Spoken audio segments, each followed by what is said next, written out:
Well, hello there, this is a Retro Spirits Gaiden, and this is a magic sword on the Super Famicom, or Snes, depending on where you are, but this is the Super Famicom version, with its Japanese text. Here's the Capcom logo, with its jingle, its jaunty jingle, and this is the title screen, which features a cartouche with a lion's face on it. Here's the options screen. There's nothing interesting in there apart from a sound test. And we're going to press start. Capcom 1990-1992. So that's the arcade version plus SNES version rounded up by date. Here we have a muscular dude. He's standing in front of houses made out of turd. And he's going to use his magic sword, I guess, to hit all sorts of fantastic beasties in the face. Till they explode and give him keys, fruit, amulets. What else do they give him? Coins.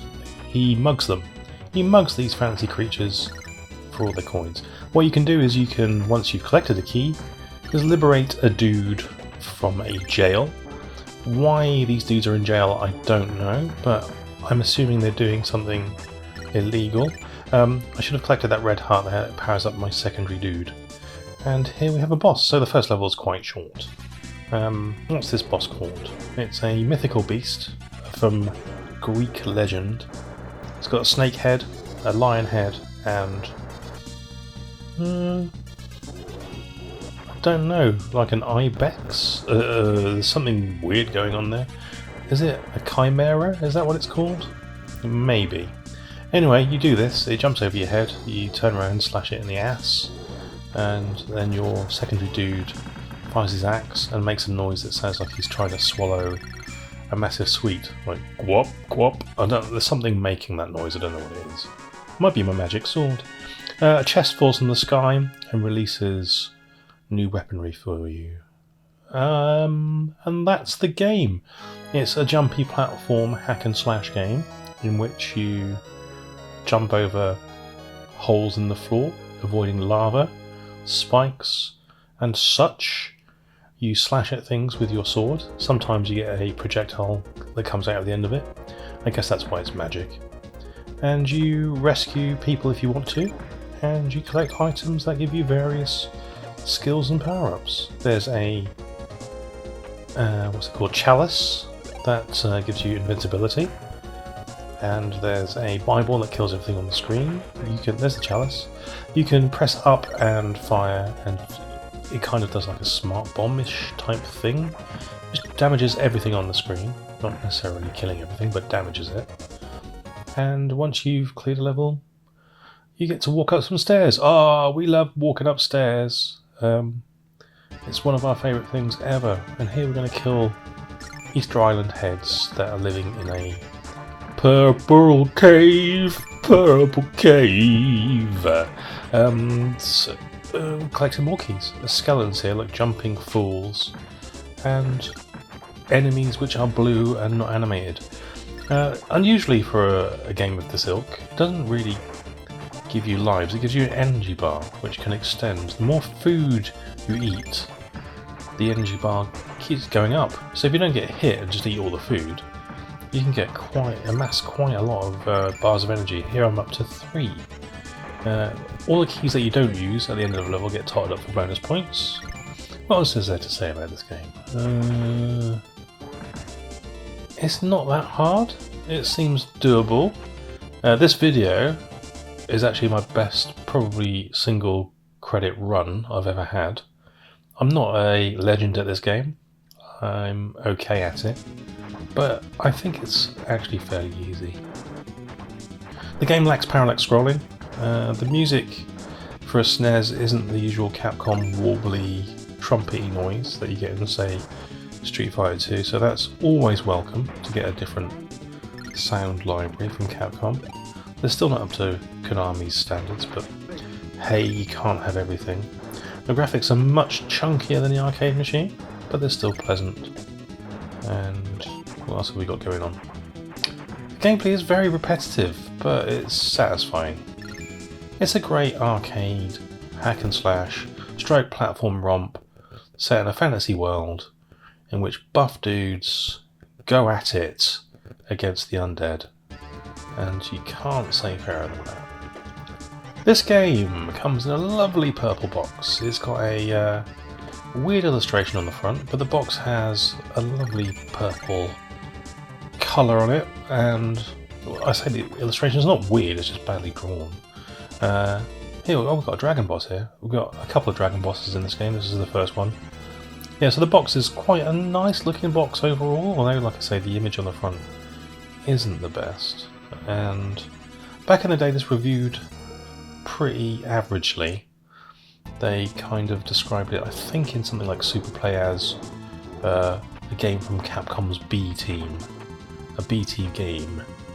And there's quite a few of those, to be fair, from Capcom. Obviously they had Street Fighter 2, which was their A-team game, and things like Knights of the Round were handed out to the B team, apparently. But, you know, I don't necessarily subscribe to that. I think this is just, in the arcade it wasn't an amazing game. It was a good game, and on the Snes it's not amazing, it is good. Like I say, it comes with a nice box and illustrated instruction manual for the Super Famicom version. I said Hamicom there because my Snes is made entirely out of pork. Yeah, how much is it? Oh dear listener, this game is getting towards 100 quid if you want a boxed sort of minty copy on the Super Famicom, and it's not worth that, is it? No, it's probably more on PAL. I haven't really checked the PAL version, but so a lot of these PAL games are rarer than Japanese versions, so they go for a bit more, and it's not worth 100 quid, is it? I think I paid 30 quid for this maybe 15 years ago, and I felt like I got an okay deal. Still a little bit expensive, but it's a game I enjoy, even though it's not stellar in any department. I quite like that tune there, and I like that background. That was good. Got some parallax scrolling on this level. Oh, the power of 16-bit. Look at it, forcing pixels in your eyes, right into your retinas. Oh, pixels blocking up my tear ducts. Anyway, Magic Sword. It's worth a play. Potentially not worth buying for £100. And that's that. And with that's that. I'll leave you with that. Goodbye. Thank you.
Thank you.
Thank you.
Thank you.